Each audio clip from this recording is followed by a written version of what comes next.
Photographers, how many times has this happened to you? You're flying somewhere with all of your photo equipment and you are just nervous because you got a terrible boarding rotation and you're not sure if your equipment's even going to make it with you on the plane. And you're probably freaking out. Oh my gosh, am I going to have to check $20,000 worth of photo equipment? Well, what if I were to tell you that members of the media, aka photographers and videographers, can actually board the plane before anyone else? Yes, it's true, and the best part about it is you don't have to pay any money to do it. If you are a photographer, all you need is a media pass. Stay tuned, watch the rest of this video, and I'm going to show you exactly how this process works.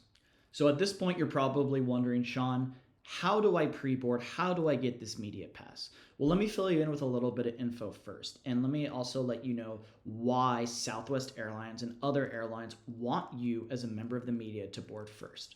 So, as photographers, as videographers carrying a lot of expensive equipment around, we don't want to lose it. And the airlines don't want to lose it. They don't want to be responsible for having to check and potentially lose tens of thousands of dollars of photo equipment.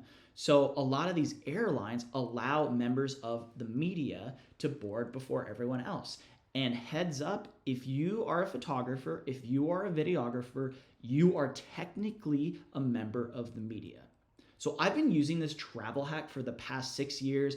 I have flown dozens and dozens of times with my equipment, and this has worked every single time.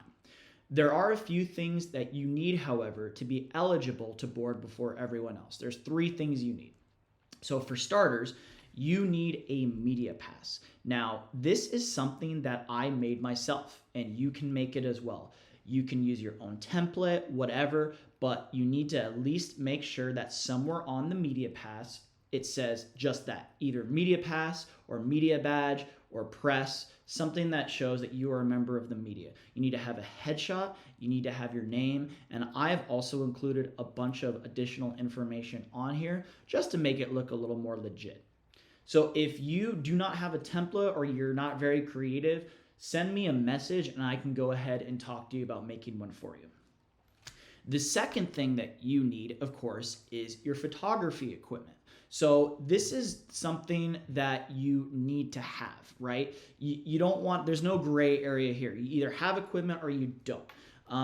One thing that you need to be aware of, at least on Southwest Airlines, is you can only take advantage of this policy if you have a big dedicated carry-on size bag that only has equipment in it. So what I mean by that is if you're traveling with just one camera, one lens, it's not going to cut it. It has to be an entire suitcase size bag filled completely with cameras, lenses, flashes, stuff like that.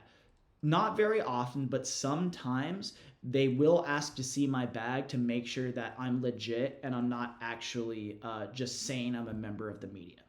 So again, you need to have a media badge with your name and credentials on it, and you need to also have a photo bag just completely full of equipment, and it needs to be a large photo bag. And to that extent, the third thing I always carry around with me when I'm flying with Southwest is I have a copy of their ground ops manual. This is something that's not readily available to the public. I've had to do a lot of searching for it. So if this is something you would like from me, I'm happy to send that to you as well. But basically what it says on their ground ops manual is pre-board eligibility. This page is specifically for who is eligible to pre-board on the plane before everyone else. And it says right here, I have it highlighted, members of the media traveling with large camera equipment. This is the most revised edition. I'm filming this in April of 24, and this is revised January of 24. Now, the reason why I always carry this around with me is surprisingly, there are a lot of employees that are actually not aware of this policy. And I have had conversations a few times where people don't actually believe me. They think I'm trying to scam them or something. And I have shown this to them and they're like, whoa, okay, so I guess this is legit. That doesn't happen to me very often. I would say probably like 7 out of 10 Southwest employees are aware of this policy, but every now and then they're not, and that's why I carry this with me. So once you've acquired these things, the media badge, the equipment, the ground ops manual, now you actually have to get pre-board on your pass. So in order to do that, what you need to do is go to the front desk at the gate. So right before you're going to board, you go to the front desk, you go to one of the attendants and you say, "Hi, I am traveling with the media." Show them your badge and say, "I would like to please get pre-board on my boarding pass." Don't use a word like upgrade or something like that, because it implies that you're trying to pay for an upgraded boarding position. Don't use the word upgrade. Say again, "Hi, my name is Sean. I am traveling with the media. Here's my pass, and I would like to please get pre-board on my boarding pass." If they give you any hassle, again, that's why I carry this around and I politely explain to them my rights as a member of the media. And for the most part, usually they're cool with it and they'll print you out a new boarding pass, they'll highlight it, and you're good to go. Now, I haven't personally used this feature, but if you are also traveling with the media and you have a media pass, you can get all of your overweight baggage fees waived. So when you're checking in your bag, same thing. You would show them your media badge. "Hi, I'm Sean. I'm traveling with the media," and they should go ahead and waive any luggage that weighs over 50 pounds, or some airlines now is 40 pounds. But you're going to have to look up the individual policies for each airline because it does vary from airline to airline. And that's it. That is all you need to do to go ahead and take advantage of this amazing policy as photographers and videographers, aka members of the media. So, one final note, please don't take advantage of it. This is a privilege that we have as members of the media, and I don't want to be painted in a bad light.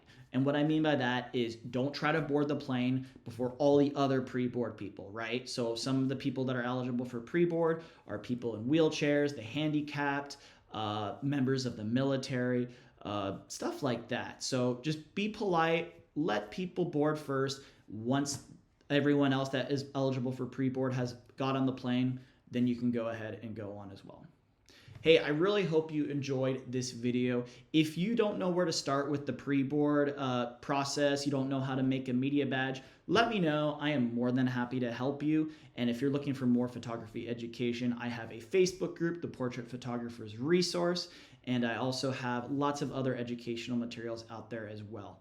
Thank you so much for watching, and I hope that next time you fly, you know how to get on the plane before everyone else and make sure that your photo equipment is in safe hands.